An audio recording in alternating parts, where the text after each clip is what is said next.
We'd like to thank Fats Cafe for having us out tonight.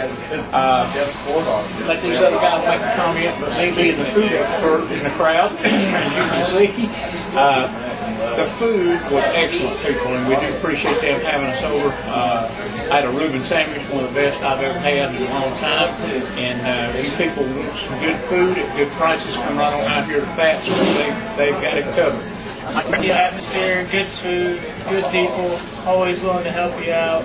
Good food as always, and good conversation. So, thanks for having us.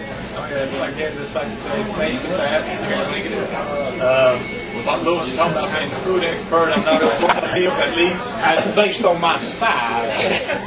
Well, I'm catching. You ain't nowhere in the ballpark. That chicken is delicious, and the cheese fries, guys. They were phenomenal. They were.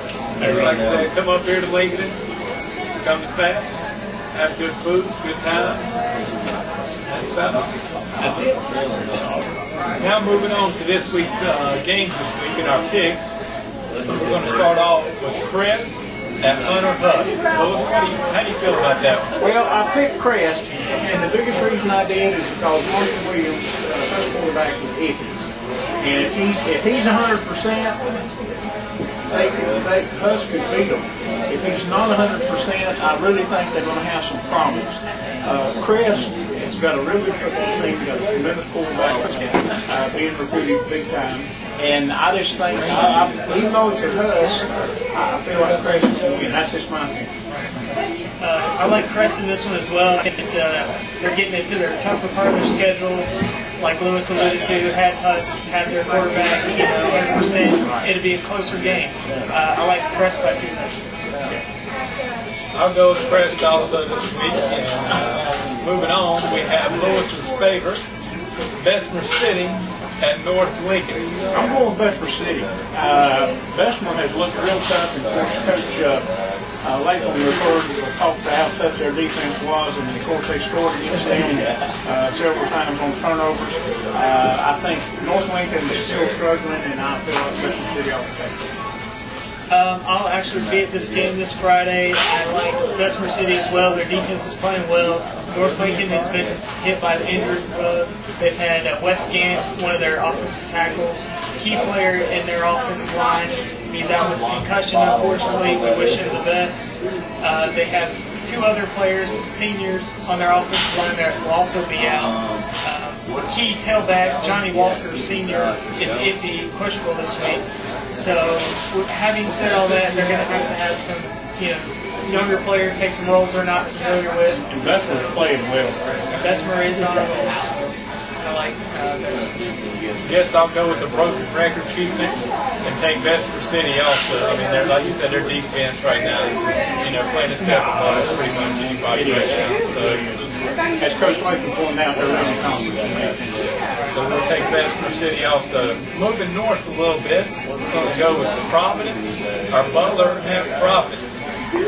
Might be going to lead off on that one? Yeah, Butler, the way they're playing right now, looks like it's going to be a Butler Independence showdown at the end of the year, so you got to go with Butler.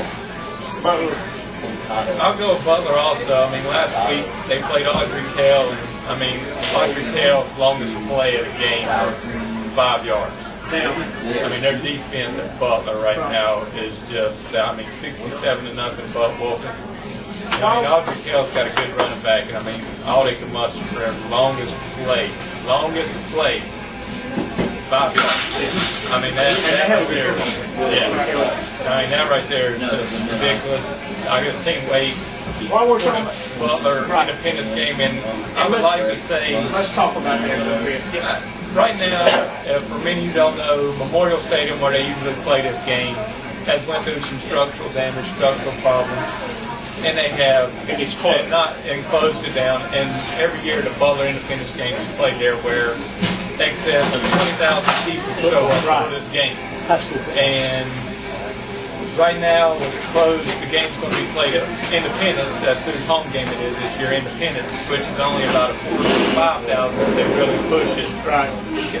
Place people that they can hold. And the fire marshal will be hot on that, and they will really limit that. Yeah. I mean, they'll hold it right to where it is. Yeah, I mean that's what's going to be a zoo. Me personally would like to see really the Panthers step up. I agree. I mean, this is the biggest game in Mecklenburg County and pretty much almost a state title game a lot of times for 4A. Obviously, the Charlotte Mecklenburg cannot afford to rent Panther Stadium. And I agree with you, David. I think that the Panthers ought to step up as a community gesture and say, look, this is a huge game. This is our step to the community. We're going to offer the stadium, and you come on out and play. And I know it would be a great expense, because I'm sure it costs a ton of money to crank that lights up and all the other stuff. However, as you pointed out, they could probably take 2 seconds, and that would help offset some. Plus, it's probably a tax deduction because it is a community effort. And I really think that the Panthers ought to step up, and somebody on the Panthers ought to make a smart move here, because boy, they would come out smelling like a rose in this day. Yeah, I mean, especially in a season like they're having to. I mean, that would go a long way. Well, Independence, year in and year out, has been ranked nationally. Yeah. And this would just be this would be community support of the Panthers. This would be good PR.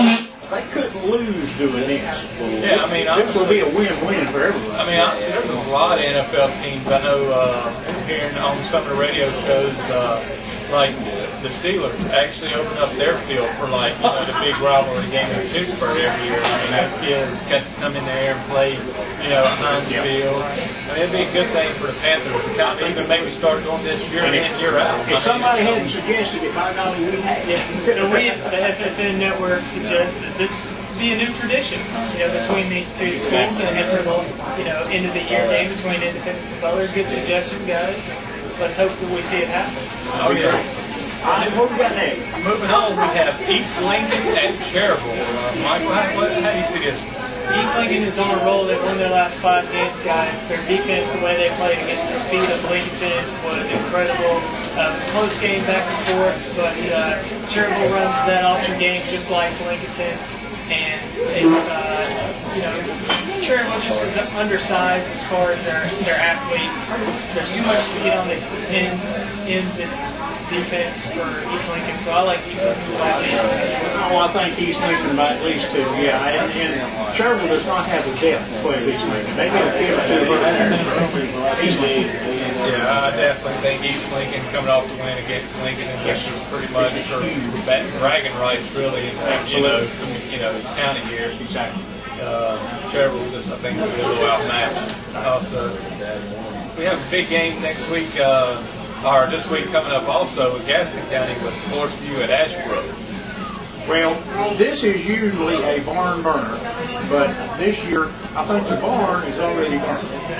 Ashbrook is having one of the toughest years they've had. They are struggling big time.